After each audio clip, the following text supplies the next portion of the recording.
અમદાવાદના ઘાટલોડિયામાં ભાજપ ઉમેદવારે મતદાન કર્યું। ભાજપ ઉમેદવાર પ્રવીણ પટેલે મતદાન કર્યું। આ ઉપરાંત ડેપ્યુટી મેયર જતીન પટેલે પણ મતદાન કર્યું છે।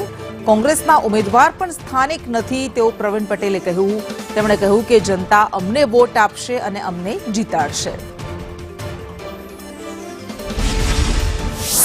આજે મતદાન કર્યું છે અને ઘાટલોડિયાના સૌ મતદારો ખૂબ જ મોટી સંખ્યામાં મતદાન કરશે એવી મને આશા છે।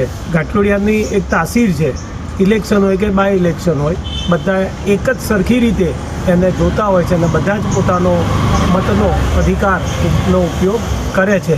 અને ખાસ આ વખતે એક વિશેષ આપને જ માધ્યમથી બધાને જાણ કરું કે જે 5 ઉમેદવારો છે એમાંથી એક જ ભારતીય જનતા પાર્ટીના પ્રવીણ અંબાલાલભાઈ પટેલ એ એક જ અમારા લોકલ ઘાટલોડિયા વોર્ડના ઉમેદવાર છે। કોંગ્રેસે પણ બોડકદેવથી બહારથી ઉમેદવાર લાઈન ઊભા રાખ્યા છે, એટલે અમારી તરફી ખૂબ જંગી મતદાન થશે અને અમે વિજયી બનીશું।